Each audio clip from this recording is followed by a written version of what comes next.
Never saw a man meet death with finer courage. Don't let us stay in there too long.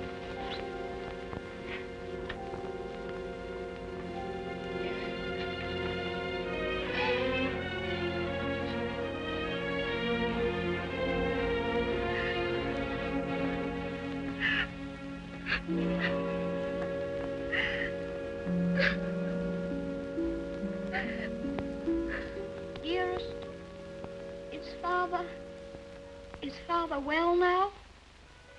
Yes, dear. He's well. He's quite well. But we have no one left now but each other. No one at all. My baby.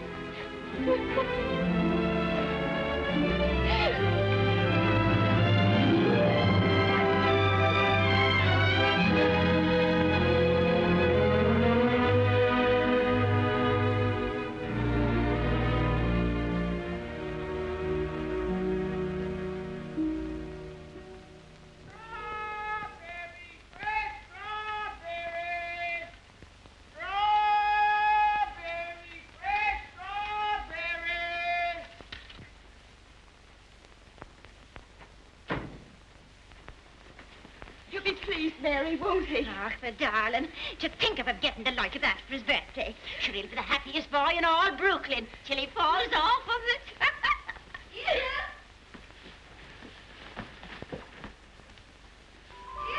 All right, Ceddie. Oh, dearest. Look, look. Mary's brother, Michael, has made it for me. And Mary's given me this book. It's The Adventures of Robin Hood and His Merry Men. Listen. Back, varlets. Touch maid Marian at your peril. However many you be, I defy you all. See, dearest, you're maid Marian, and I'm Robin Hood. They crowd around you. I'll never leave your side, however many there are. Oh. Now, dearest, you cry out, help me, Robin Hood. Help me, Robin Hood. Help, help, help. Varlets, no, I've got help. There. Oh.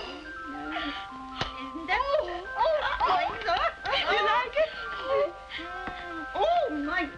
Of all the events in my life, this is the most magnificent. Do you really like it, darling? It's what you wanted? It's exactly what I wanted. Oh, I do hope it is. Only you will be careful, won't you, and not let it run away with you or anything. I suppose I'm about the safest bicycle rider in the whole of Brooklyn. Do you mind that now, huh? No? Can I ride it now, dearest? Can I go now? Oh. I can't wait 1 minute. Mr. Hobbs has to see it, and Dick. Can I go now, dearest? At once? Yes, dear, only do be careful. Oh, there we are. Ceddie, do be careful of the streetcars because you get off the sidewalk. Wait a minute. Yes. Goodbye, dear. Goodbye. Oh, be careful, be careful, be careful. Be careful, be careful. Good morning, Mrs. McGillicuddy. Good morning, Ceddie. A very good morning. How are your bones today, Mrs. McGillicuddy? Oh, none too good after the rainstorm yesterday. Oh, they ate last night something cruel. Ties me up in knots, the rain does. Does it? How very peculiar. But it's a fine day to go bicycle riding. Oh, I suppose so. For them that has bicycles and can ride them. I suppose everybody who has a new bicycle will take it out and ride it today. Glory be to goodness, and whose bicycle might that be? It's mine. It's my birthday present from dearest. Oh, it's a daisy show. Fine enough for the president to ride. And it has all the latest improvements.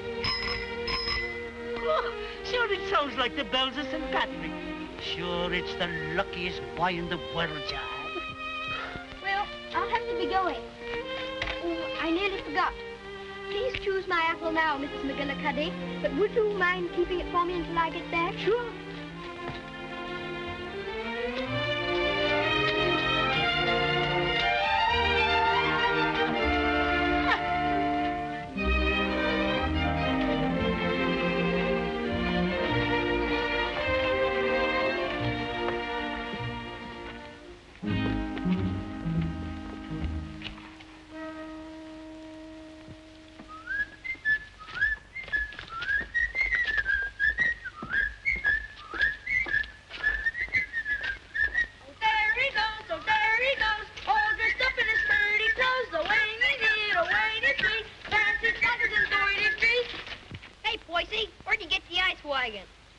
get by, please? Give us a little ride, will you, Bub? I'm sorry, no. Oh, scared I'll get it dirty? No, but I'd rather ride it myself. All Hey, English, when'd you get back from dear old London? I'm not English. I'm an American. Now, where'd you get that kind of gab? My father was English, if it's any of your affair. Oh, does your mother know you're out? Don't you dare talk about my mother. Mama said, Mama said, Mama said. I think you'd better take your hand off that wheel. Want to make anything out of it? I want to make you get out of the way. You don't dance, you sissy cat. Sissy cat! Wait a minute, Ceddie. Don't let him bluff you. I'll be right there.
Why couldn't that copper leave us alone? We had him licked. Thanks terribly for coming to my rescue, Dick.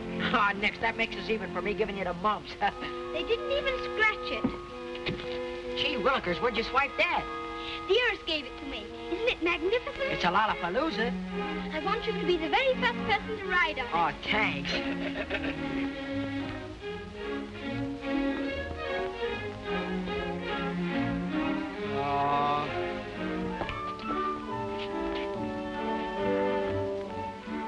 Thank you very much for your assistance, Mr. O'Brien. It's a pleasure, Ceddie, my lad. Of course, I think we might have won anyway. Sure, and don't I know it? But I had to keep you from committing murder. I tell you what, Dick, I'll just go once around the block, and then you can ride it down to Mr. Hobbs' store. Make it later, 'cause right away I gotta go see my brother Ben off. He's going out west. Who is he? Where? Texas? No, Chicago. Oh, that would be splendid, riding Mustangs and shooting bears. Here's my brother Ben now. Come on, Dick, I've got to leave.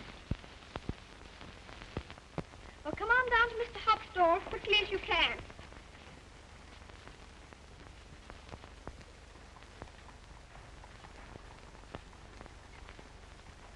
What do you say to a little birthday party? Ginger pop and cookies and some candy. That would be perfect, Mr. Hobbs. Only, Only? well, Dick's coming very soon. And I was thinking, if we could wait. I guess there'll be enough to go around. There's a lump coming, I think. Quite a big one. What are you reading, Mr. Hobbs? Ah, that's the way they go on now. British aristocracy. I've got no use for them. Earls and marquises going around as if they was lords of creation, wearing their coronets. Did you ever know any marquises, Mr. Hobbs? Or earls? I should say not. I'd just like to catch one of them inside here, that's all. I'll have no grasping tyrants sitting around on my cracker barrels. Perhaps they wouldn't be earls if they knew any better. Oh, wouldn't they, though? They just glory in it. It's in them. They're a bad lot. Here you are, Dick.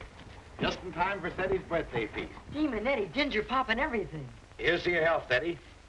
Many happy birthdays. Thank you very much, Mr. Hobbs. Why, Mary. Come on home, darling. The mistress is wanting you. Oh, glory be. Would you look at your face? I'm very sorry, Mr. Hobbs, but I shan't be able to stay for the feast. Is there anything wrong with Dearest? Not at all, for there's nothing the matter with her. What's happened, Mary? Now, don't be asking me any questions. Queer, strange things happening to it. If you forgive me, Mrs. Errol, you must not disregard the great position to which your son has fallen heir through the death of his uncle, your late husband's brother. But what it amounts to, Mr. Havisham, is that you want to take my boy away from me. Mrs. Errol, you must remember that I'm acting quite impersonally and simply as the lawyer of the Earl of Dorincourt. The Earl of Dorincourt disowned his son and has refused to recognize his grandson until now. Why should I give up my boy? Oh, I'm afraid I've been very stupid, Mrs. Errol. I should have told you. My instructions are that you shall accompany Lord Fauntleroy to England. Oh. However, I must remind you that Lord Dorincourt is not very friendly toward you. He's an old man and has always had very strong prejudices against America and Americans and was bitterly opposed to his son's marriage. He's fixed in his determination not to see you. You will live at the lodge, and a suitable income will be provided for you. The only stipulation is that you make no attempt to visit your son at the castle, nor even enter the park gates. There's your sister, Mary. Hello, Bridget. Why, what's the matter? Mrs. Michael, it's worse. We've no money and we can't pay the rent. I don't know what I'm going to do about the children. I'll let you not be bothering me now, Bridget. I've more important things to attend to. I wonder what your husband's wishes would have been in this matter. You knew my husband? Yes, I knew Captain Errol well and liked him, as everybody did. He was greatly attached to his old home. Yes, I know. He, above everyone, would have appreciated what this means to your son, the very great advantages he'll have. Yes, you're right. My husband would have wished it. Mr. Havisham, I must ask you to let me tell Ceddie about this in my own way and in my own time. He must never know his grandfather dislikes me. If he did, it would make it harder for them to be friends. Very well. Your son will thank you for this when he's a man. I hope his grandfather would love Ceddie. He has a very affectionate nature and has always been loved.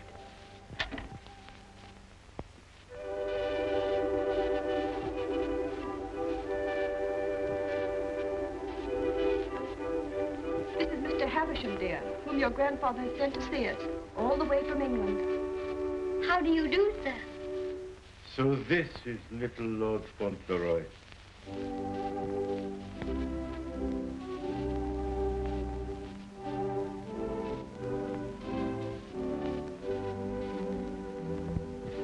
You see, dear, your grandfather has no more children now, and he's very lonely.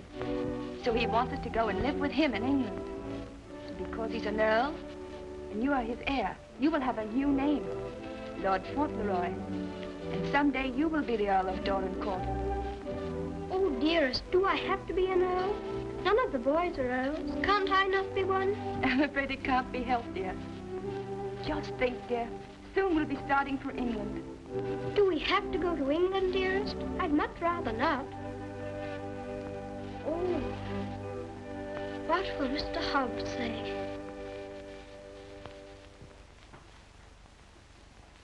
Anything else, ma'am? How much is your table butter? 13 cents a pound, ma'am. 13. Why, the last I bought was only 12.5 cents. That must have been last month. It's 13 today. Oh, indeed. Well, never mind the butter.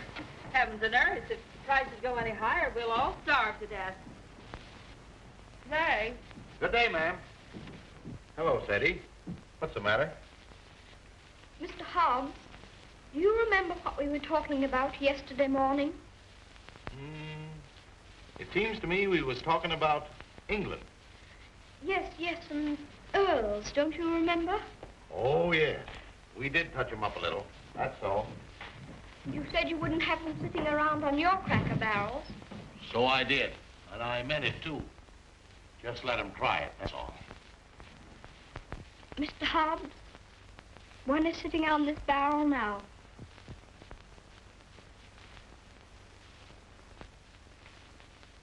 What? Yes, I am one. Or I'm going to be. I won't deceive you, Mr. Hobbs. It's the heat.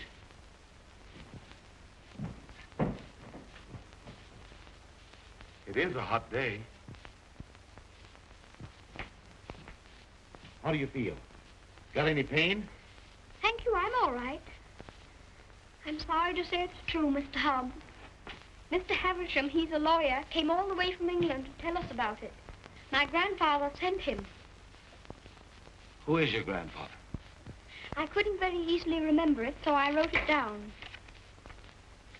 John Arthur Molyneux Errol, Earl of Dorincourt. That's his name, and he lives in a castle. 2 or 3 castles, I think. All his sons have died now. That's why I shall be an earl. Now I'm Lord Fauntleroy. Well, I'll be jiggered. One of us has got a sunstroke. Oh, no, we haven't. We'll have to make the best of it, Mr. Hobbs. What did you say your name was? Cedric Errol, Lord Fauntleroy. Well, I am jiggered.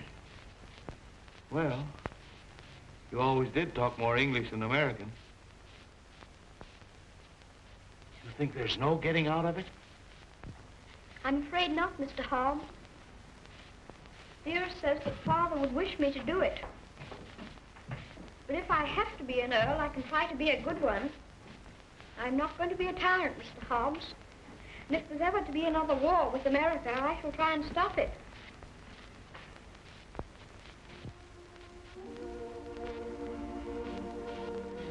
England's a long way off, isn't it? It's across the Atlantic Ocean. That's the worst of it. Perhaps I shan't see you for a long time. I don't like to think about that, Mr. Hobbs. Well, the best of friends must part.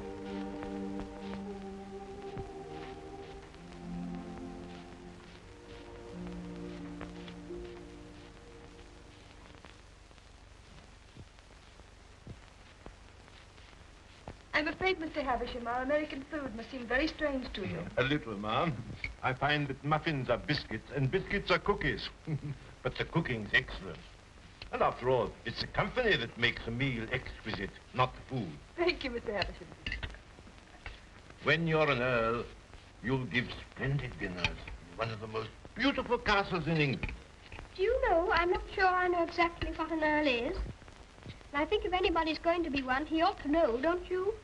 Would you mind explaining it to me? Well, someone is made an earl generally because he's done some service to his sovereign or some great deed. Oh, that's like the president. Oh, is it? Is that why your presidents are elected? Yes, sir. When a man is very good and knows a great deal, he's elected president. Then they have talks like processions, and bands, and everybody makes speeches. I used to think perhaps I might like to be president, but I never thought of being an earl. No, being an earl is rather different from being a president. An earl is generally of very ancient lineage. What's that? Very old family. Extremely old. Oh, that's like the apple woman. 100, I should think. She's of such ancient lineage, it'll surprise you how she can stand up. And the rain makes it worse.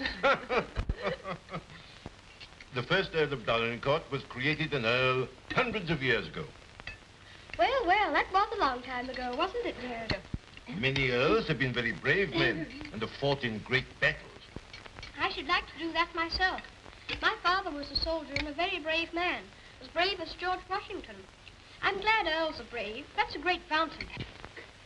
Would you excuse me a moment, please? There's someone I must see. Oh, certainly, of course. There's another advantage of being an earl. Some of them have a great deal of money. That's a good thing to have. I wish I had a great deal of money. Do you? Why? Well, there's so many things a person can do with money. A little tent to put her stall in, and a stove. And I'd give her a shawl, because then her bones wouldn't feel so badly. And what else would you do if you were rich? I'd buy Dearest all sorts of beautiful things. Dearest? I call Mother Dearest because Father did. And there's Dick. And who's Dick? Dick's a bootblack. I buy him some new cloths and brushes and a new sign and start him out fair. He says that's all he wants, is to start out fair. Is there anything else? Well, I think Mr. Hobbs would like a gold watch and chain. But what would you get just for yourself if you were rich? Isn't there one particular thing you've dreamed of having? Yes. A pony. But I suppose that would be too much to even dream about. I'm so sorry. A poor woman who was in trouble came to see me. Oh, is it Bridget? Yes, dear.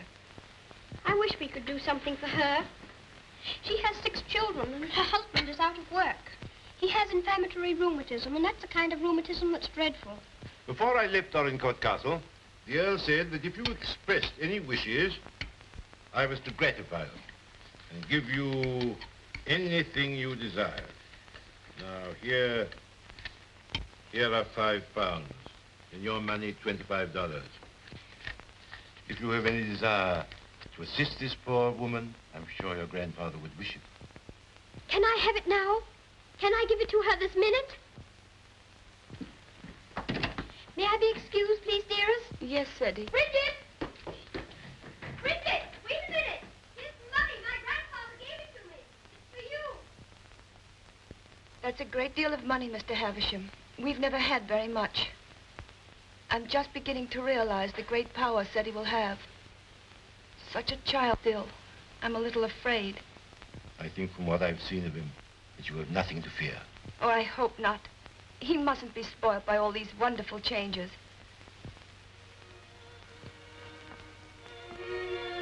She cried. She said she was crying for joy. I never saw anyone cry for joy before. My grandfather must be a very good man. It's more agreeable being an earl than I thought it was going to be. In fact, I'm almost quite glad I'm going to be one.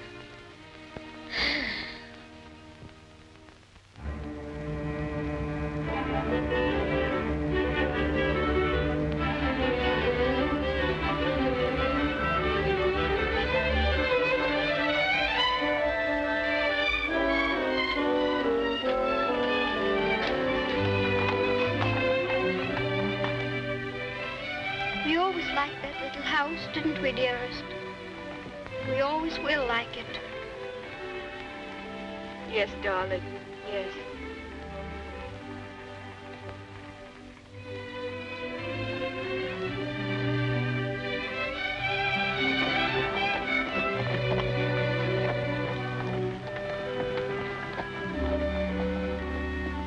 I've come to say goodbye. I have to go to England to be a lord, and I shouldn't like to have your bones on my mind every time it rains. Oh, bless your dear little heart with all your kindness to me. The Bones is as quiet as anything. Can I give you a kiss for luck? Of course.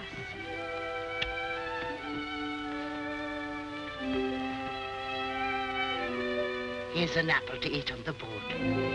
Thank you very much. Oh, no, darling. Why should you pay?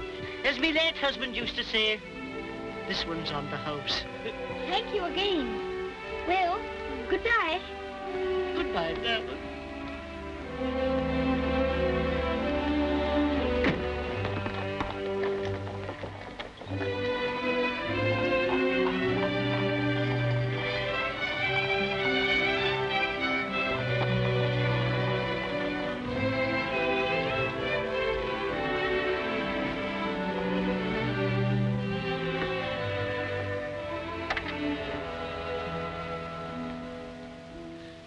Well, Well, well, well, well, goodbye. I hope trade'll be good.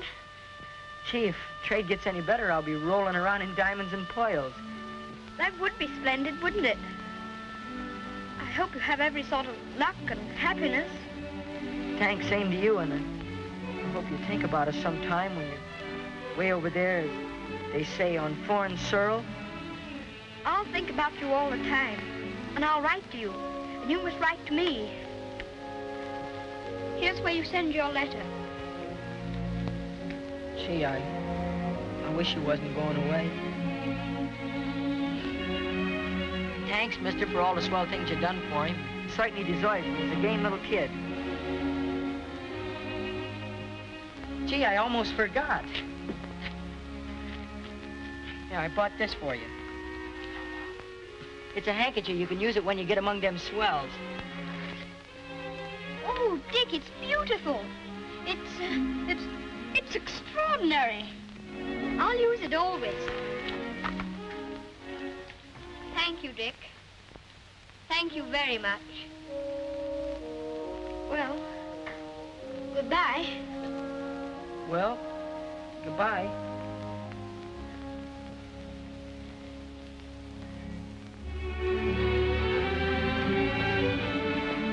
Would you mind very much not going in with me? I think this time I'd better be alone. Certainly, I quite understand.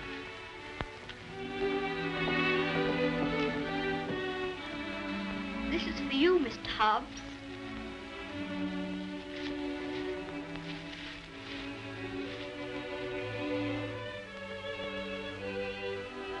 It'll look fine when you're smoking it.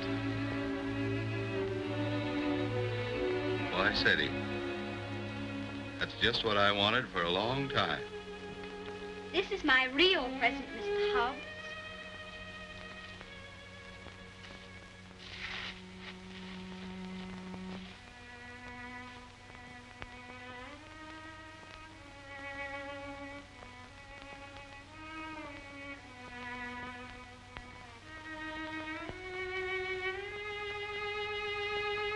Something written on it, inside the case.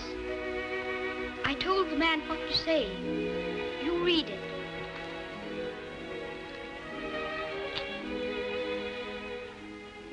From his oldest friend, Lord Fauntleroy, to Mr. Hobbs. When this you see, remember me.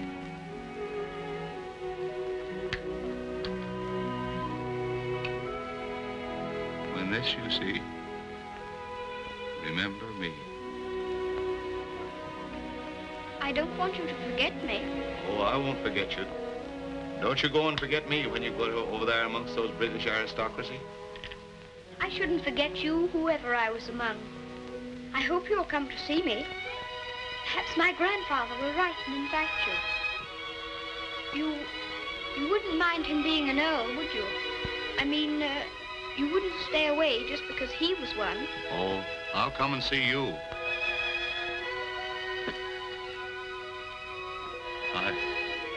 I won't be able to help myself.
Dorincourt Castle, dearest? No, this is Court Lodge, where you're...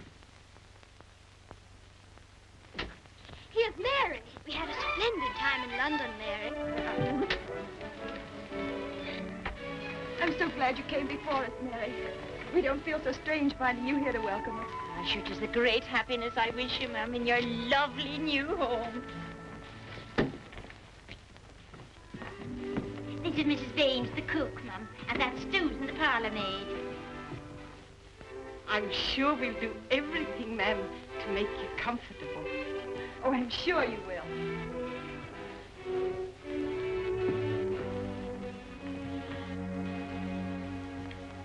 I must say goodbye. The carriage is waiting to take me to the castle. I must tell the Earl of your safe arrival. He needn't go tonight. I'd so like to have him with me my first night here. No, I'm sure Dorincourt won't expect his grandson tonight. Tomorrow will be time enough. I dread so to tell him that we're not going to live together anymore. I'm a coward, I know, putting it off so long, but it's the most difficult, the most cruel thing I've ever had to do.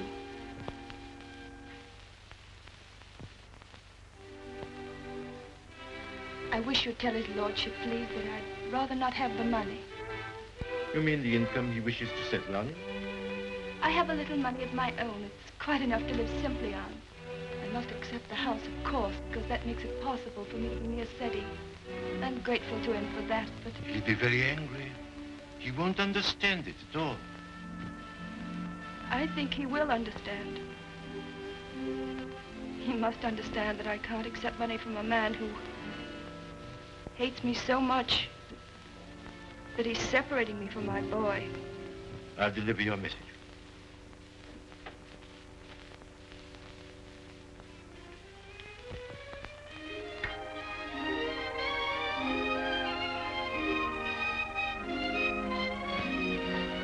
I think it's beautiful here. Don't you, dearest?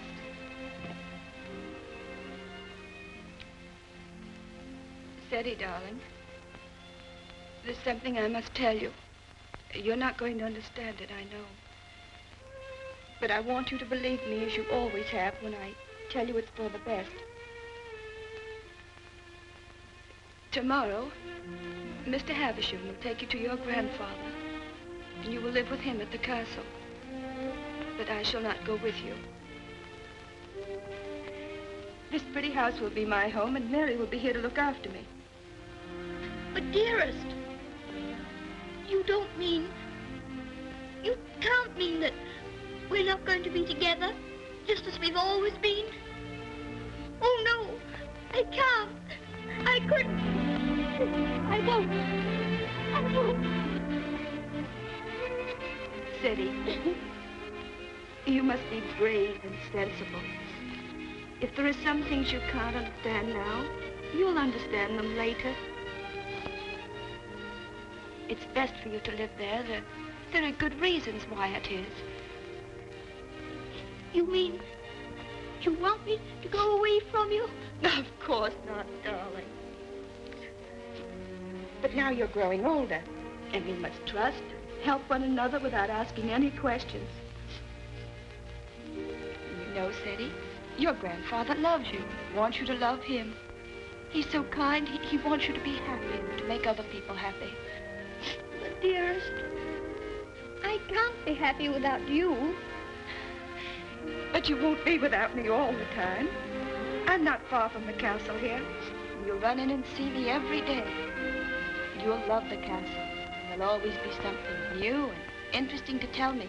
And I'll have things to tell you. Oh, Ceddie, we'll have such good times together. We'll be finding things out, both of us. We'll be explorers. Yes. Like Mr. Stanley and Mr. Livingston. That'll be exciting. And every night, when it grows dark, I'll put a candle in the window to guide you through the jungle, Mr. Stanley.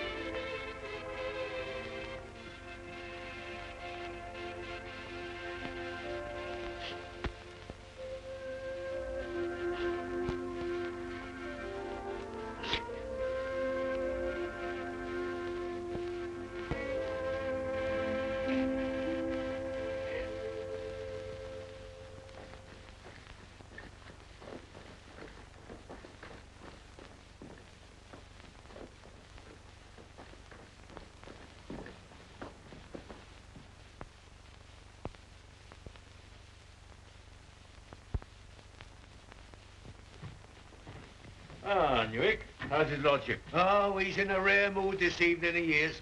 He told me to evict all the tenants if they weren't paid up. Oh, I dare say that'll be a job to your liking.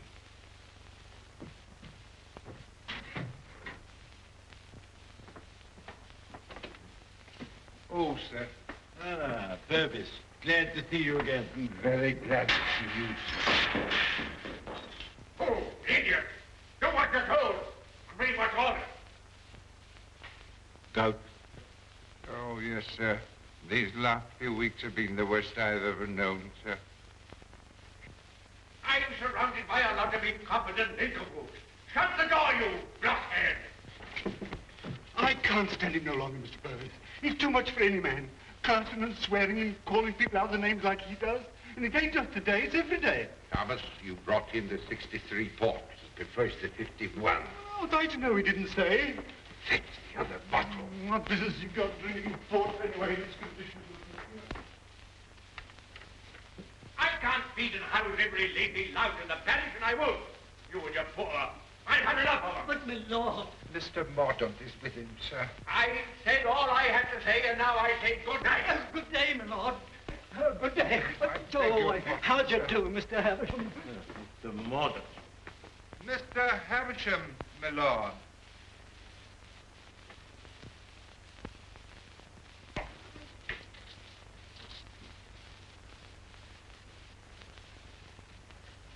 Well, Havisham, Lord? come back, have you?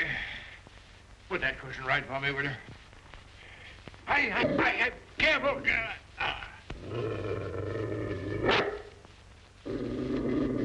What's full of hot needles? Well, what have you got to tell me? Lord Fauntleroy and his mother are at Court Lodge. They bore the voyage excellently and in good health. Ah. What else? His lordship remains with his mother. I'll bring him to the castle tomorrow. Oh, go on. Tell me everything. What sort of a lad is he?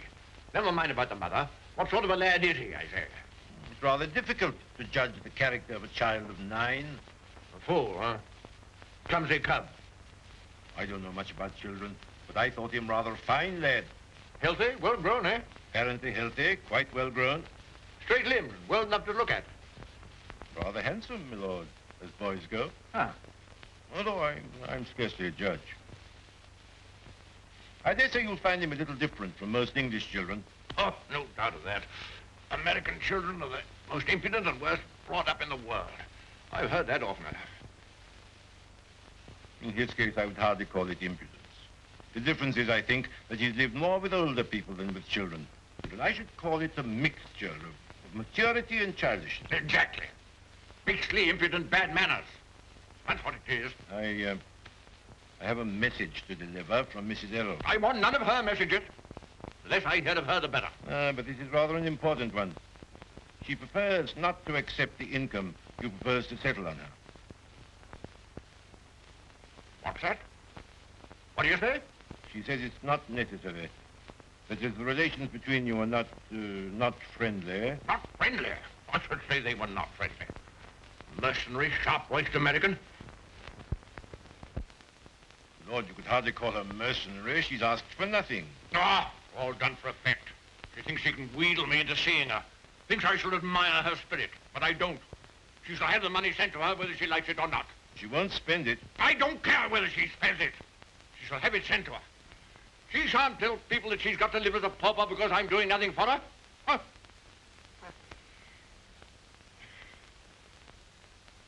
I suppose she's poisoning the boy's mind against me, too. No. I have another message that'll prove to you she's not done that. I won't care.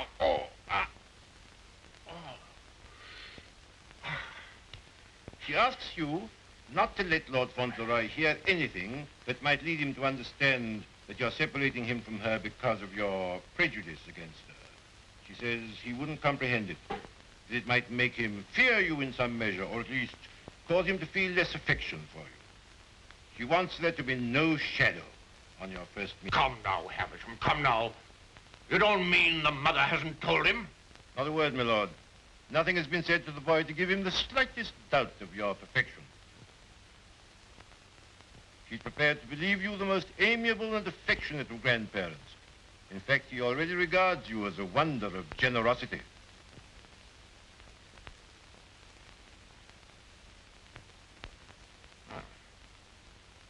Huh? I would suggest, my lord, that Fauntleroy's impressions of you depend entirely upon yourself. I make a further suggestion, that you'll succeed better with him if you take care not to speak slightingly to him of his mother. The boy's only 9. Nevertheless, those 9 years have been spent at his mother's side. She has all his affection.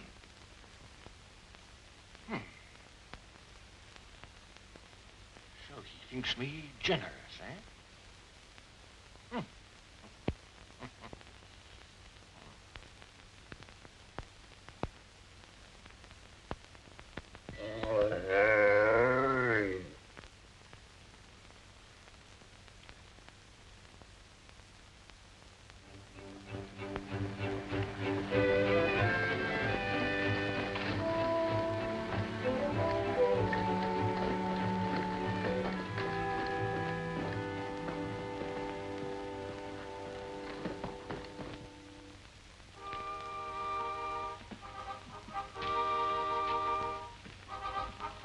Purvis, this is Lord Fauntleroy. My lord. How do you do? Thank you, my lord.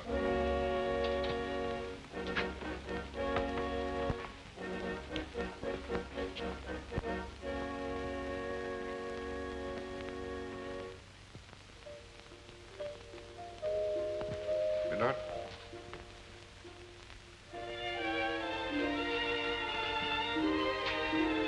This is Lord Fauntleroy, Mrs. Mellon.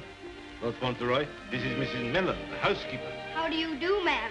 I shouldn't know his lordship anywhere, sir. He has the captain's face and way. Oh, was it you who sent the cab? I'm ever so much obliged to you, ma'am. How do you do? He's a great day, this, sir. Where's his lordship? In the library, sir. Lord Fauntleroy is to be sent to him alone.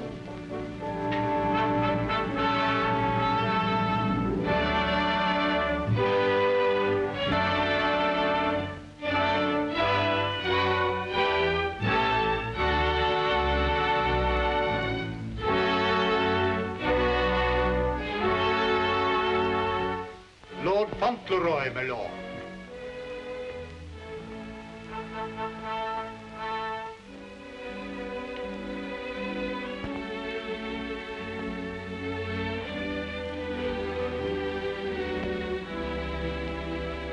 Dougal, come back, sir.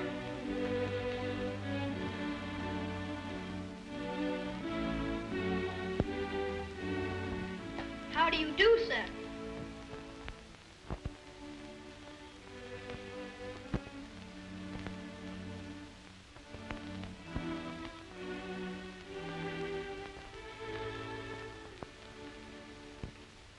Are you the Earl? I'm your grandson that Mr. Havisham brought. I'm Lord Fauntleroy.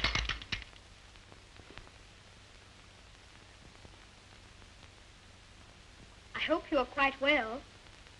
I'm very glad to see you. Ah, you're glad to see me, are you? Yes, very.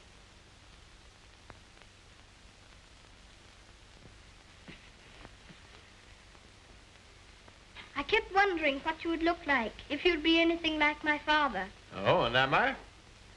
Well, I don't think you are, very. You're disappointed, I suppose. Oh, no. Of course you would enjoy the way your grandfather looked, even as kind to him as you've been. Oh, so I've been kind to you, have I? Yes. I'm ever so much obliged to you about Bridget and the apple woman and Dick. Bridget, Dick, apple woman? They were particular friends of mine. You know, they were the ones you gave me all that money for. The money you told Mr. Havisham to give me if I wanted it. Oh, the money you were to spend as you liked, eh? So you spent it all on these people, did you? Bridget, Dick, and the apple woman. Yes, and I gave Mr. Hobbs a gold watch and chain and a pipe. I put some poetry in the watch. It was, "When this you see, remember me." I'm going to miss Mr. Hobbs very much. Who is Mr. Hobbs? He was our grocer. Fancy vegetables and groceries, you know.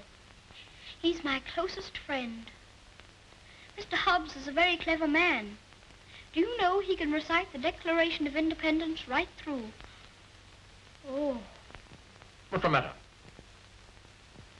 I just remembered you might not like to hear about the Declaration of Independence. I forgot you were an Englishman. Huh? You forgot you were English too, didn't you? Oh, no, I'm an American. You are English. Your father was an Englishman. I was born in America. You have to be an American if you're born in America. You don't... I beg your pardon for predicting you. Mr. Hobbs says that if there's ever to be another war, that I should have to be an American. But I promised him that if there were to be another war, I should try to stop it. You would? Dinner is served, my lord. Now, be careful, man. Be careful. Careful, man, careful. Oh. Oh. Would you like me to help you? You can lean on me, you know. Once when Mr. Hobbs hurt his foot with the potato barrel falling on it, he used to lean on me. You think you could do it? I think I could. I'm very strong. I'm 9, you know. You lean on your stick on one side and on me on the other. Well, you may try. Just lean on me. I'll walk very slowly. Don't be afraid of leaning on me. I'm all right, if it isn't a very long way. You see that old fellow in red velvet? He was the 10th Earl of Dorincourt. King George I decorated him for services during the war with Spain and Austria. He was tremendously strong. Bend a bar of iron between his hands. You get your strength from him. How very interesting. Did you ever try putting your foot in hot water and mustard? Mr. Hobbs used to. Arnica is a very good thing, too, they tell me. Ah, thank you. I'll try it.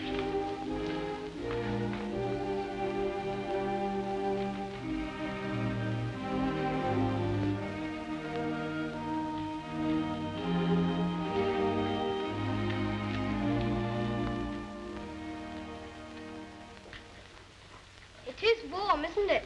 A person can't help getting warm in the summertime. Great heaven! What's that? It's a present from Dick. Isn't it beautiful? When this I see, I shall always remember Dick. Yes, I should think you would. It'd be difficult to forget him. Dick's a professional bootblack. You'd like him. He's so square. Square? He wouldn't cheat anyone or hit a boy under his size. Huh? Very praiseworthy. eh? Thank you.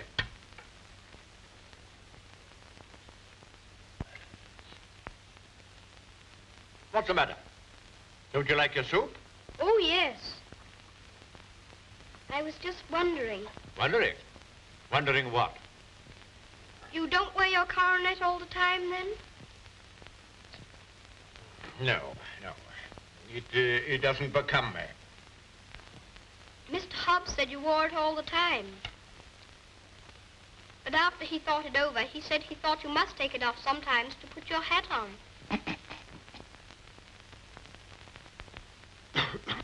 Yes, I take it off occasionally.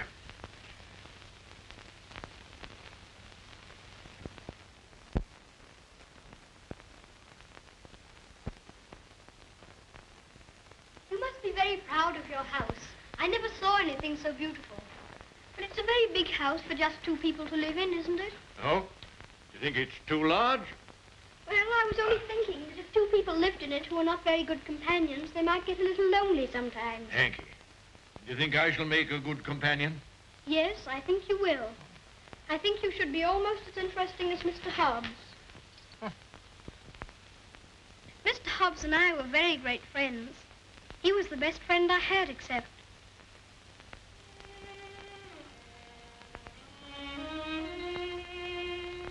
Fauntleroy, what are you thinking of? I was thinking of Dearest. Who is Dearest? She is my mother.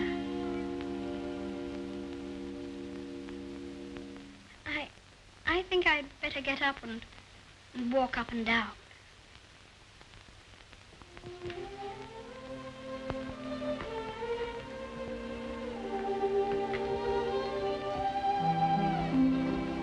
very nice dog. He's my friend. He knows how I feel. How do you feel?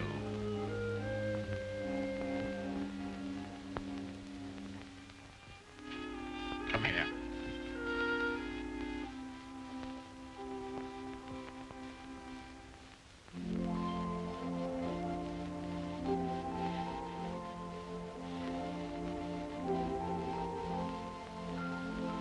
You see, I never was away from my own house before.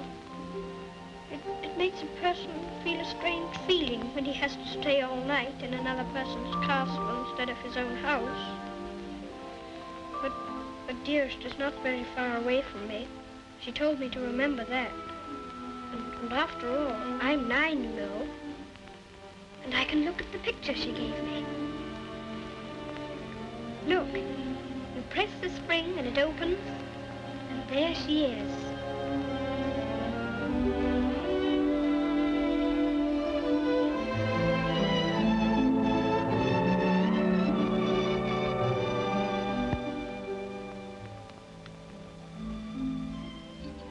And I suppose you think you're very fond of her. Yes, I do think so, and it's true. Mr. Hobbs and the others were my friends. But Dearest is my close friend. My father left her to me to take care of. When I'm a man, I'm going to work and earn money for her. Oh, what do you think of doing? Well, I did think of going into business with Mr. Hobbs. But I should like to be president. We'll send you to the House of Lords instead. Well, if I couldn't be president, and if that's a good business, I shouldn't mind. The grocery business is dull sometimes. Yes, so's the House of Lords. But it's the business that every Earl of Dorincourt goes into. I shall have to talk to Dearest about it.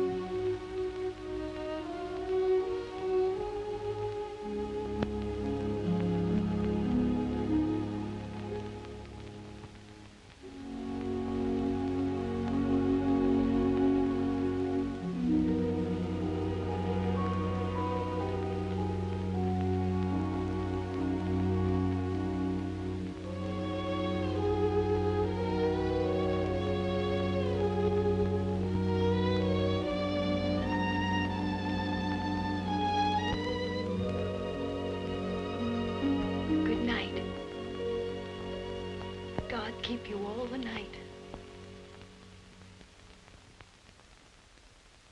Morning, Thomas. Good morning, sir. His lordship. In the library, sir. And such goings on I never heard in all my life. Do you think it'd be all right for me to see him? Oh, yes, sir. He's expecting you.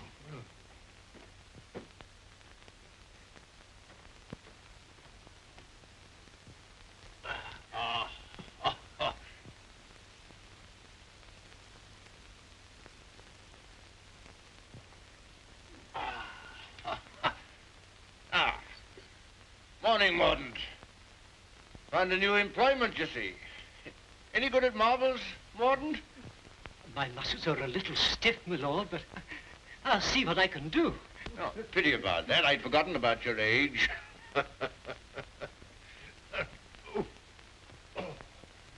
This is the new Lord Fauntleroy.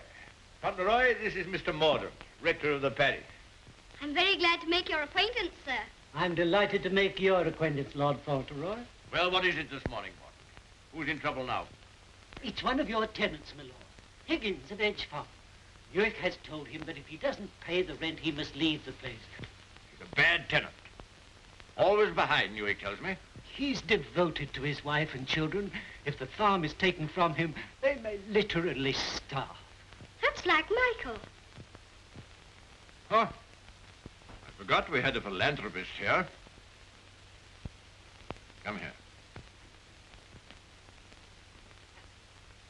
What would you do in this case? Well, if I were very rich, I should let him stay and give him things for his children. Nonsense. You're Lord Fauntleroy. Time you learn to deal with these situations. You can write, can't you? Yes, but not very well. Well, go over to the desk and write Newick his orders.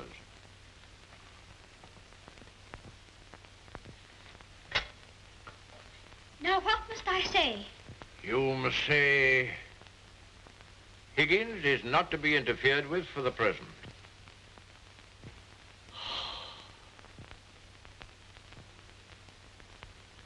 And sign it Fauntleroy.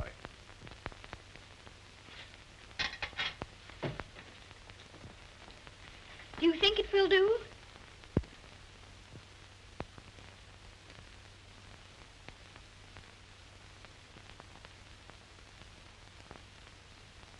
Yes. Higgins will find it entirely satisfactory.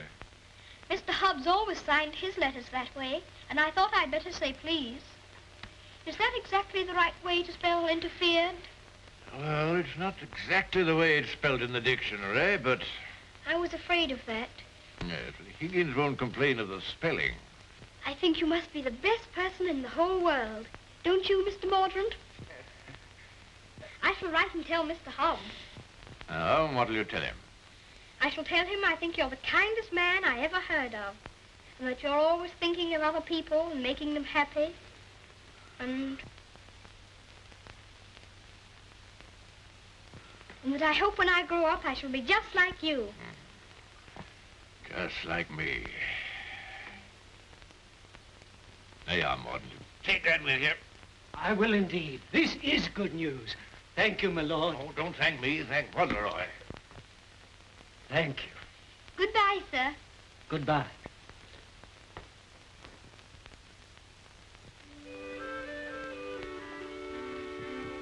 May I go to see Dearest now? I think she'll be waiting for me. There's something for you to see in the stables first. Ring the bell. In the stables? If you please, I'm very much obliged, but I think I'd better see it tomorrow. She'll be expecting me all the time. Ah, very well. We'll order the carriage. And you don't care to see what's in the stables? Oh, I do, I do. Oh, it doesn't matter. It's only a pony. Pony? Whose pony is it? Yours? Mine. Yes. Oh, I never thought I'd have a pony. I never thought that.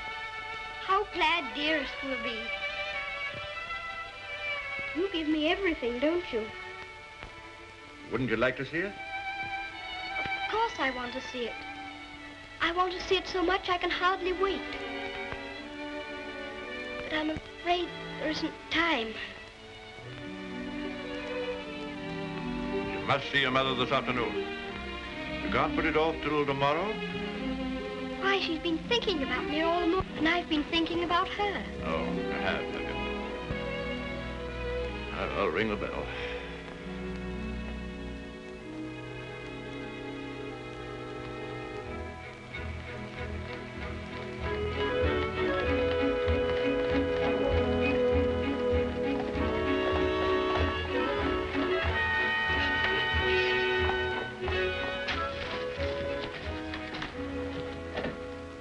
Let me give you your stick. Just lean on me when you get out. I'm not going to get out.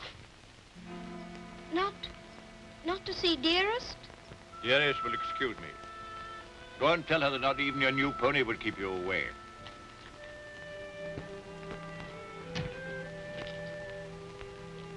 She'll be disappointed. She'll want to see very much. I'm afraid not. The carriage will call for you as we come back. Drive on, Jeffries.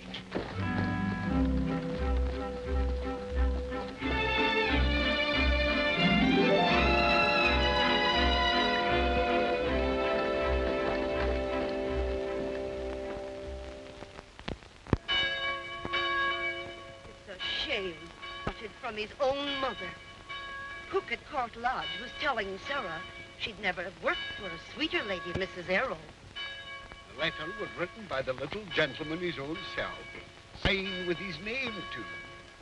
Fauntleroy, as large as life. The little precious. Aye, that's the mother. Pretty young thing, too. Good morning, ma'am. Good morning. God bless you, ma'am. Thank you. Good morning, ma'am. Good morning. It's his lordship coming to services. That's a new notion.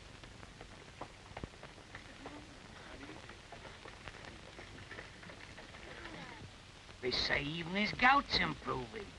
Look at the young lord. He's Captain Ceddie all over again. He's the captain's salt of a life. How glad the people are to see you. Take off your hat, boy. They're bowing to you. To me? How do you do? Good morning, Lord. God bless your lordship. Long life to you. Thank you. Morning, my lord.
Some of your ancestors lived a few hundred years ago. Oh. Perhaps I got my spelling from them.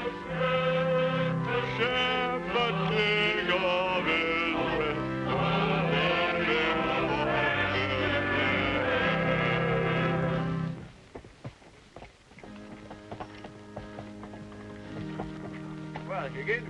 Oh, is this Mr. Higgins? Yes, I suppose he's come to have a look at his new landlord. Yes, my lord. I understand his young lordship was kind enough to speak for me, and I thought I'd like to say a word of thanks. I've got a great deal to thank your lordship for. Oh, I only wrote the letter. It was my grandfather who did it. You know how good he always is to people. Is Mrs. Higgins well now? Yes, your lordship. The missus is better since the trouble was took off her mind. My grandfather was very sorry about your children having the scarlet fever. You see, Higgins, you people have all been mistaken about me. Lord Fauntleroy understands me. If you want a little reliable information on the subject of my character, apply to him. Get in the carriage, Fauntleroy.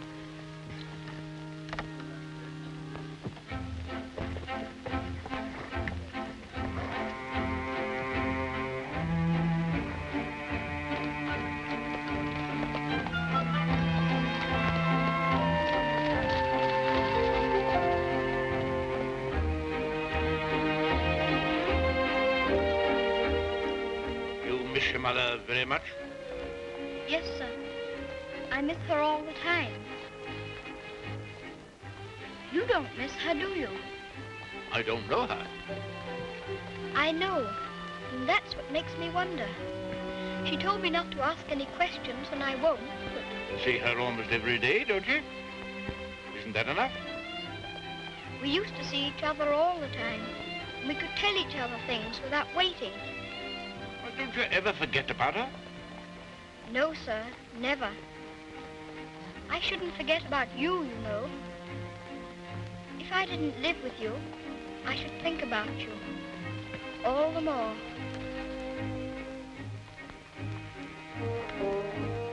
On my word, I believe you would.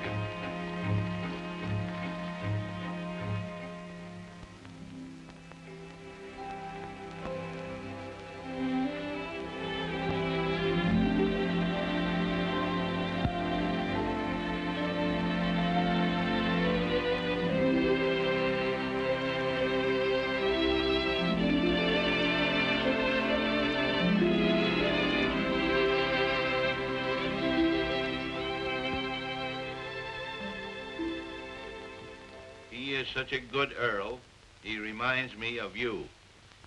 He is a universal favorite. Well, reminds me of you. Think of that now.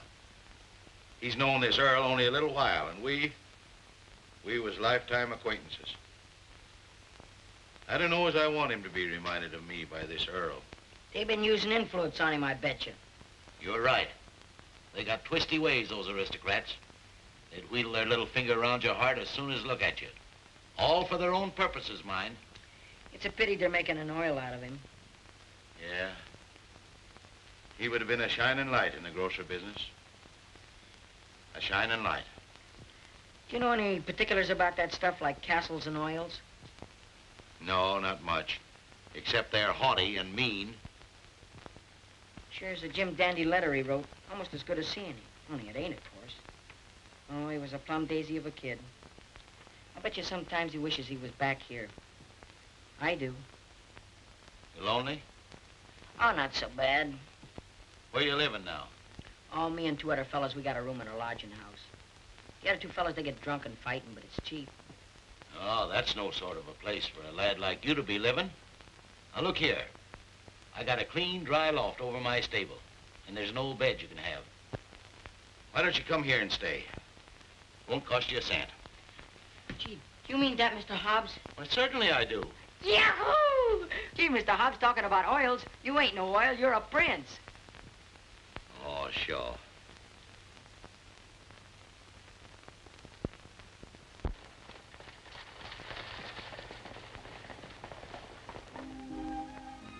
I wonder whether he will have an American accent. My dear, won't it be interesting if he has the Dorincourt eyebrows? When do we see the mother? Shh. I believe she's supposed to be kept in the background.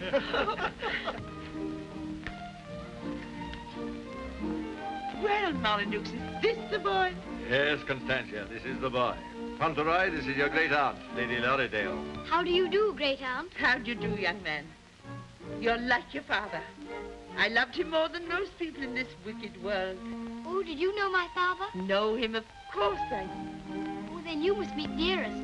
She will enormously like to talk to you about him. You see, I was the only one she could talk about him to who knew him. And I was so small when he... Yes, Fauntleroy, this is your great uncle, Sir Harry Lorridale. How do you do, sir? Here you're fond of horses. I confess to you, Constantia, that what you'll probably see for yourself. There's a risk of my becoming rather an old fool about him. Becoming? By the way, the mother, what does she think of you? I don't know. I haven't asked her. You must come over to Lorridale Park one day and see us. There are some new cocker puppies in the kennels. You shall have your pick. Oh, thank you very much indeed, Uncle. Only Dougal might be offended. You see, he's very fond of me, and I really shouldn't like to hurt his feelings. Hurt his feelings. That's a good one. Did you hear that, Connor? Hurt his feelings. This is Miss Herbert, Fauntleroy. I want you to be great friends with her. How do you do? Have you met Dougal? He shakes hands beautifully. Shake hands with Miss Herbert, Dougal. He's a great friend of mine. I like making friends, don't you? Yes, I do. May I be your friend?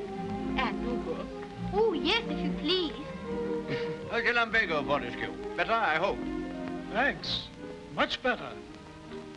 I've known Dorincourt as well as anyone could know him for 35 years. And that's the first time he's ever bothered to inquire about my health. Most extraordinary. Havisham, you're late. What's kept you? Beg your pardon, my lord. I was detained by extraordinary news. News? What? What news? Not now, if you don't mind. Later, my lord, later.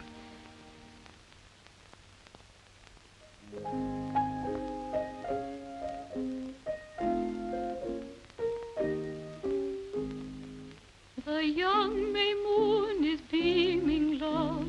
The glowworm's lamp is gleaming, love. How sweet to roam through Mona's grove, while the drowsy world is dreaming, love. Then awake till rise of sun, my dear. The sage's glass will shun, my dear. Or in watching the flight of bodies of light, he might happen to take thee for one, my dear. Charming, charming. What a sweet song. Delightful, my dear. Thank you, my dear. Thank you. Do you like music? Yes, I like it when you sing it. Dear my Lord Fauntleroy, why do you look at me so? I was thinking how beautiful you are. Oh, Fauntleroy, make the most of your time. When you're older, you'll not have the courage to say that. Nobody could help saying it. Don't you think she's pretty, too? Well, we're not allowed to say what we think. Lord Fauntleroy shall say what he thinks. I'm sure he thinks what he says. I think you're prettier than anyone I ever saw, except Dearest.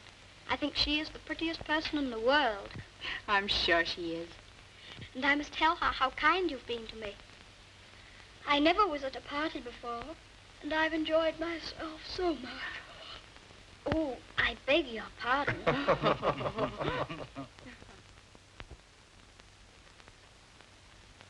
Good night, little Lord Fauntleroy. Keep well. Thank you very much.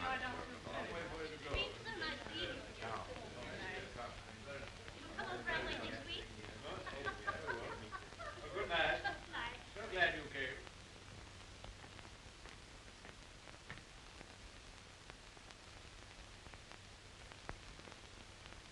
Well, Havisham, what the world's the matter?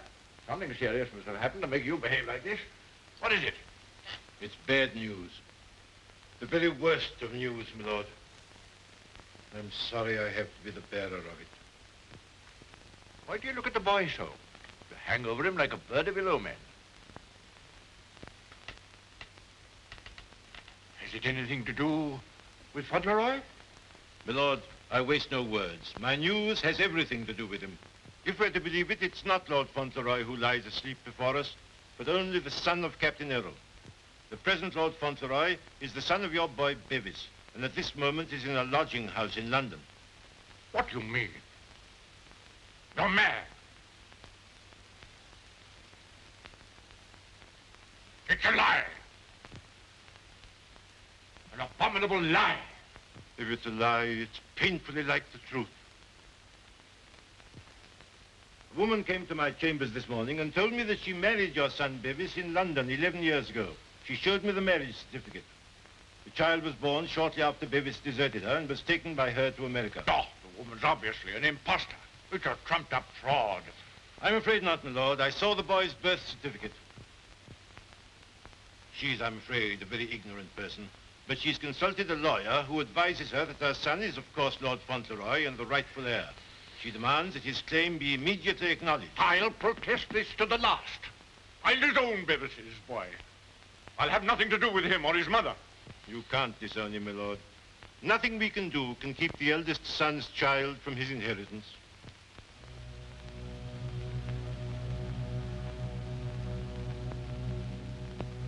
The woman you say is an ignorant, vulgar person, eh? She can hardly spell her own name. She's obviously uneducated and openly mercenary. And I objected to his mother. I suppose it's retribution. If anyone had ever told me I could be fond of a child, I wouldn't have believed them. I always detested children. I owe them more than most. But I'm fond of him. Oddly enough, he's fond of me. You know, Havisham, I'm not popular. I never was. But he's fond of me. Never was afraid of me. Always trusted me. Yes, Havisham. He'd have filled my place better than I filled it. He'd have been an honor to the name. You rang, my lord? Take Lord Fauntleroy to his room.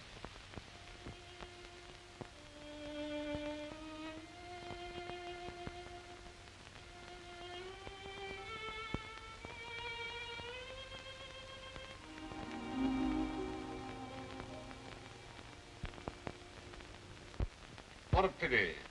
The boy's a thoroughbred if ever there was one. I suppose you may say it's a judgment on Molyneux. But that boy, the first human being he ever loved. Will Molyneux take the case to the courts, do you think? Can't tell, he's obstinate enough. Courts are the devil. You go in with your best suit, buckles on your shoes, and come out as nature made you. Bless my soul, Constantia. Whoever would have dreamed that I'd have felt sorry for the old boy? I wouldn't have minded our having a boy like that, Harry. Yes. Bit of luck for us, old girl, if we had. I'll tell you one thing. If his little lordship loses his title, the village loses the best friend it has. Aye, that's right. And I'll tell you another thing. It'll drive the Earl mad if this goes wrong for him. Why, he's been so proud of the boy, you'd hardly believe it if you knew him for what he was before. And the new one's no lady, that's sure. Bold-faced thing, that's what she is. The dark-eyed, brazen-faced wench. Yes, the Earl come in now with Mr. Avisham.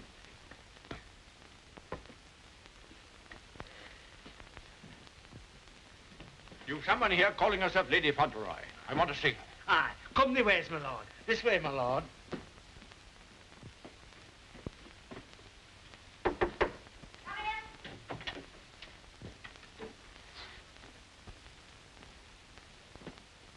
Earl of Dorincourt.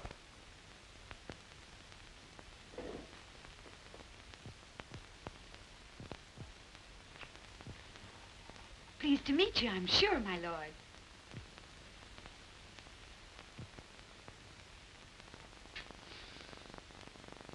Bevis?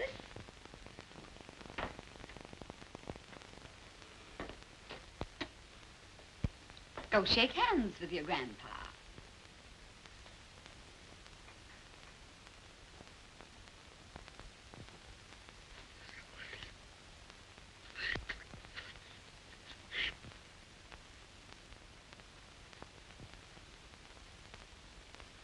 So that's the way you're going to treat your grandson, is it?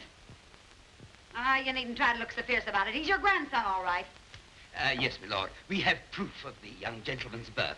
He is the son of the late Lord Fauntleroy. Allow me to introduce myself. Joshua Sneyd, at your service. My card. I've already had the pleasure of making Mr. Havisham's acquaintance. Lady Fauntleroy has placed all the evidence in my hands. I can assure you, my lord, it is sufficient to justify her case should it come into court. But may I suggest that we come to an arrangement and settle this matter amicably on a friendly basis? Friendly? Ha! Look at him staring at me as though I was dirt. Me, his own daughter-in-law. Oh, your son Bevis married me, all right. And a fine rotter he was. But he was the father of my boy, and I can prove it. Lady Fauntleroy, please. You may think you can fight me, but a lot of good it'll do you. They don't love you around here, and you know it. I've heard plenty about you and your dirty, snobbish pride. Plenty of pride you'll have when I'm finished with you. Unless you want to climb down off your high horse and get reasonable with your own flesh and blood. Lady Fauntleroy... You shut up. I'll stop at nothing, do you hear? I'll drag this case through every court in the land. I'll let the whole world know what you are. You and your precious son, Bevis, deserting me and his own child, a babe in arms. How I've suffered, heaven only knows. And you standing there looking at me and my boy as if we were scum. You ought to be ashamed of yourself. You say you married my eldest son. If that's proved to be true, the law's on your side. In that case, your son will be Lord Fauntleroy, and you will be provided for. But I warn you, the matter will be sifted to the very bottom. I'll only add that I want to see nothing of you or your boy as long as I live. After my death, you can, unfortunately, do as you please.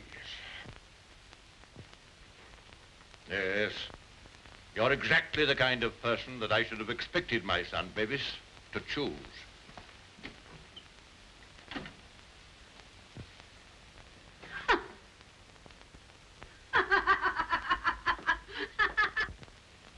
I'm afraid, Dorincourt, there can be no two opinions. At least that's how I see it. You agree, Semple? Yes, I'm afraid we can see it no other way. But it's monstrous. That woman, that boy, are utterly unfit. Alas, the law can take no cognizance of such things. I sympathize, Dorincourt, more than I can say.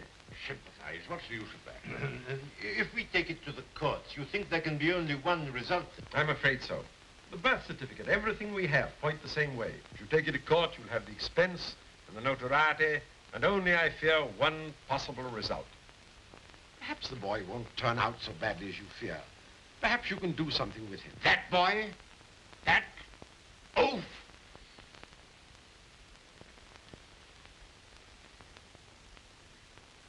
With the other one. Yes. I have no other course but to accept your judgment. Come, Havisham. Thank you, Lord. And you, Mr. Semple.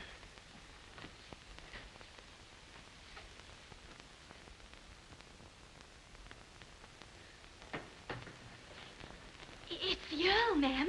The Earl himself. Show him in.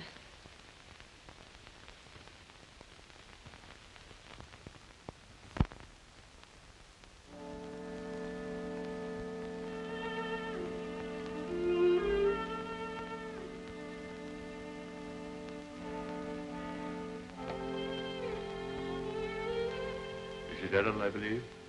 Yes, I'm Mrs. Errol. I'm Lord Dorincourt. The boy's very like you. People have often said so. I'm glad to think he's like his father, too. Yes, he is. Like my son. Won't you sit down? Thank you.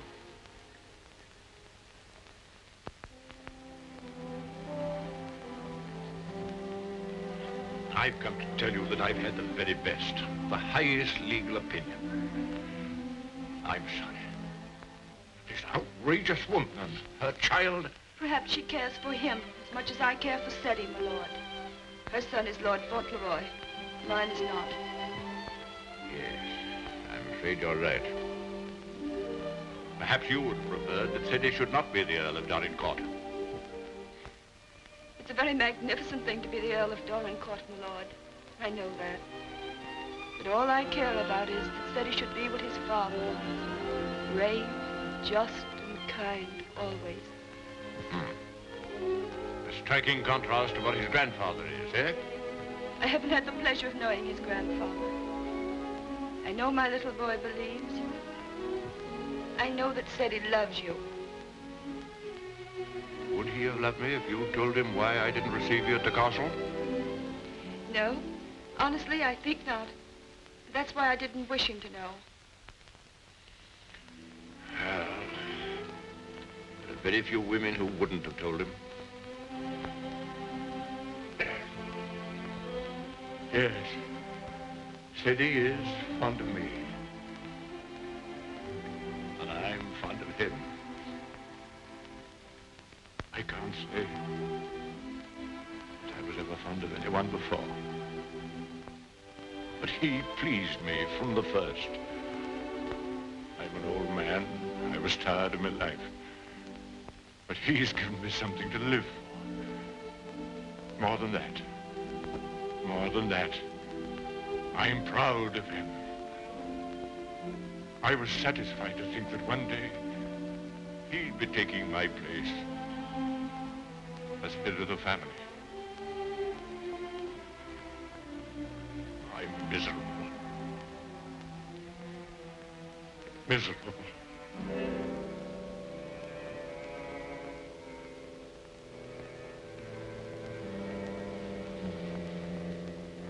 Much trouble, you must be tired. And you need all your strength. Thank you.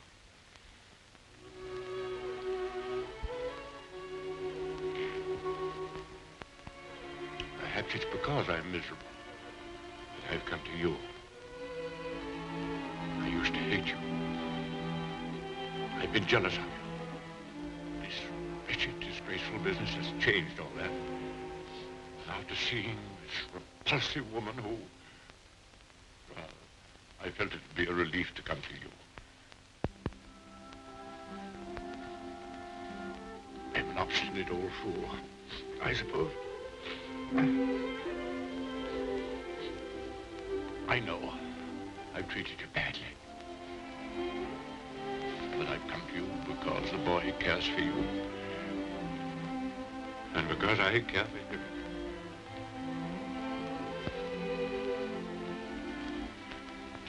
treat me as well as you can. For the boy's sake.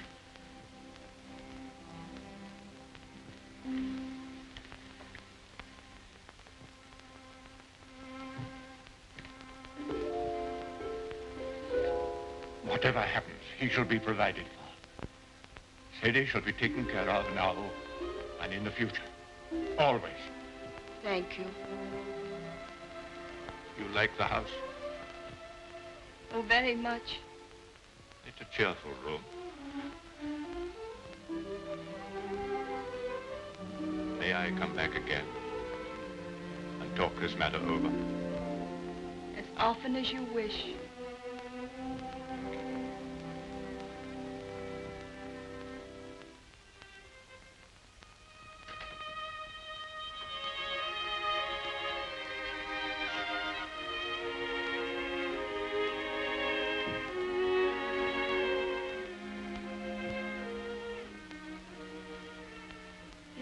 Bad news, haven't you?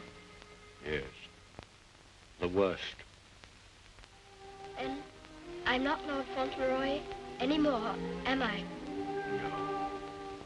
She's beaten me. Then the other boy, he will have to be your boy now, won't he? Like I was? No. But he'll have to live in the castle if he's Lord Fauntleroy, won't he? Common little brat shall never enter this place in my lifetime. I'll take care of that. Then I can still be your boy, even if I'm not going to be the Earl, just like I was before? My boy.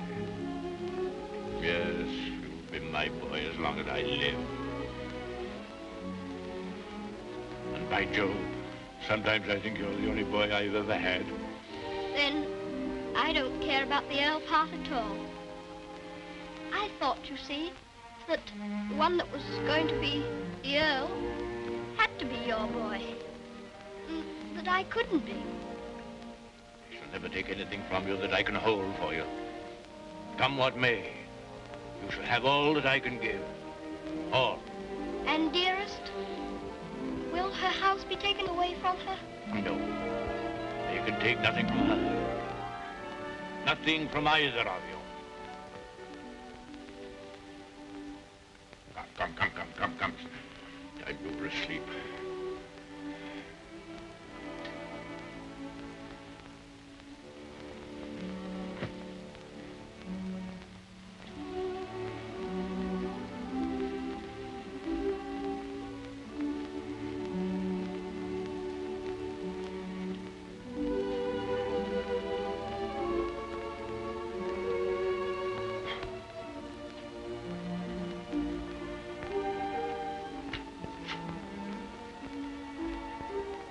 Good night, Grandfather.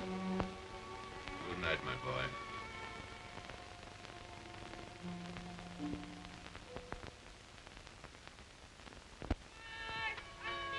The aged Earl remains secluded in his castle and refuses to have any communication with the rightful heir. Oh, we know that stuff. They've been printing that for the past weeks. Is there anything new about Ceddie? Yes, here it says, the prospects do not look very bright for the false claimant, Cedric Earl of Brooklyn. Well, I'm jiggered. At last, they've succeeded in robbing him out of being an earl. I thought you was against oils. So I am. Ain't it just like him? Cheating the poor kid out of his rightful estates? Now, what's going to become of him? Well, I know one thing. He done everything in a well for me, and he can always come back here and have half of my shoe shining business. Well, now, I'll tell you, Dick. I'd always had it in my mind that Ceddie would come in with me someday. He'd be a shining light in the grocer business. The new Lady Fauntleroy was formerly an actress. She is said to have played in New York and London. Continued on page 5. Here's a picture of her.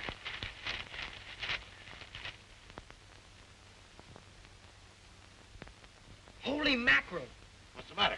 Here, look at this. It's her. Her? She ain't no aristocrat, she ain't. I know her as good as I know you. It's Minna, Ben's wife. Your brother? Sure. You mean it's some kind of hocus pocus? Sure I do. Well, I'm jiggered.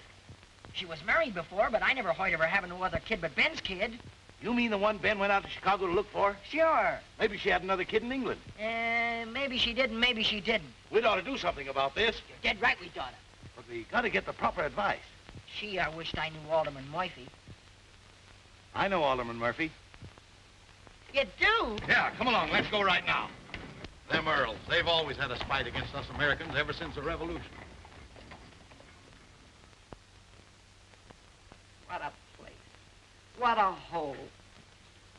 I'm sick to death of it. Cooped up here, week in and week out with nobody to talk to. You're complimentary. I wasn't meaning to be. And grateful. You're getting your money, aren't you? Business is business, you know. Business. I'm sick of business. I want some fun. Why don't you go up to London for a while? London? Not on your tin pipe.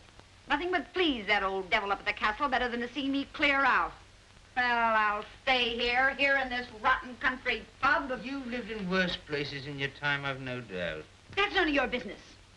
You keep a civil tongue in your head or I'll hand you your walking papers. I wouldn't. What do you mean? Just what I said. I wouldn't try anything like that, Minna. I'm Lady Fauntleroy to you. Men. Why, it's Lord Dorincourt. Why, this is a pleasure, a real pleasure, I'm sure. Won't you take a... Hello, Minna. Why, hello, Dick.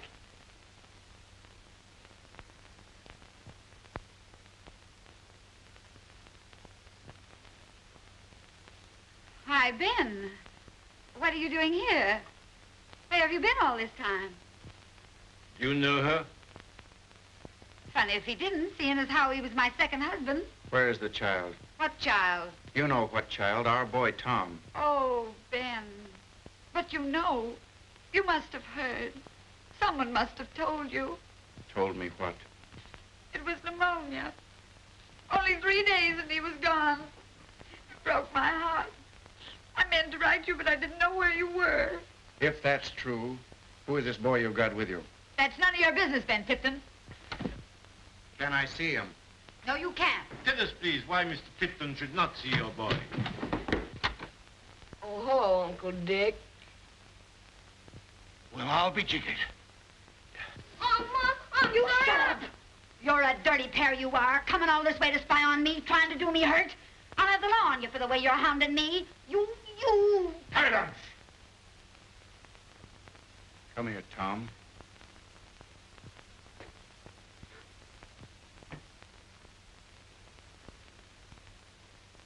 I knew nothing of this, my lord, I assure you. There's a little matter of a forged birth certificate.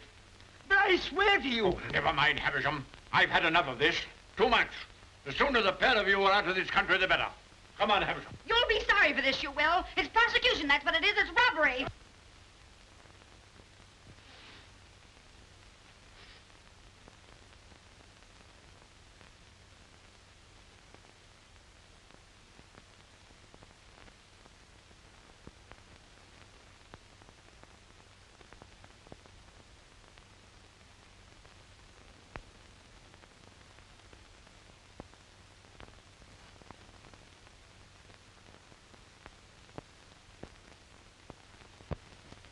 This will be somewhat in the manner of a museum, my lord?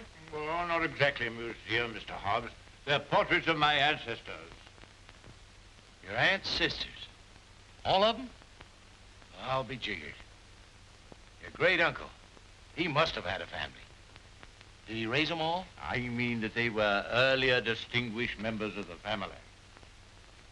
Do you know, Earl, I used to have a very poor opinion of you aristocracy, but I've changed. I'll take you, for instance. You're a pretty good sort, even if you are an Earl. I'm very gratified.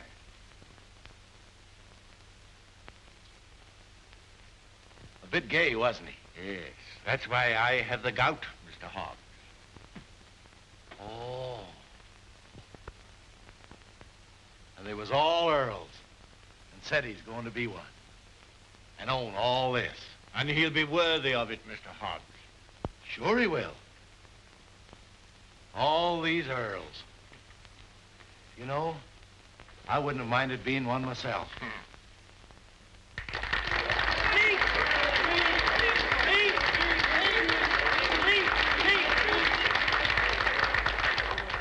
very much. It's such a lovely day.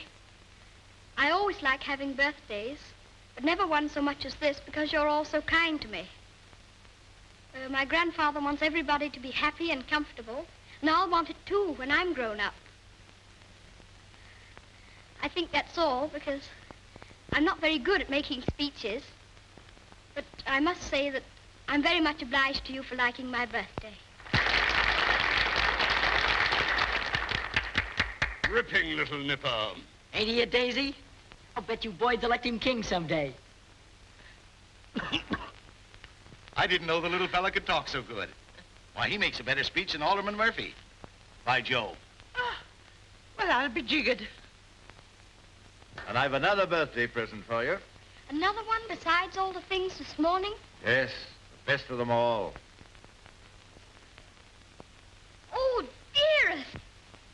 Oh, dearest! Oh, dearest, I was wanting you here. I was wanting you here so terribly much. Were you, darling? Fauntleroy, your mother's come to live with us in the... To live with us? To live with us for always? Are you sure you really want me? We've always wanted you, but we weren't exactly aware of it. Well, Mr. Hobbs, it's so nice having you here with us. I dread to think of you ever going back to America. Not to live there. Not to live there. America's a good enough country for them that's young and stern, but there's faults in it. There's not an aunt's sister among them. Nor an earl.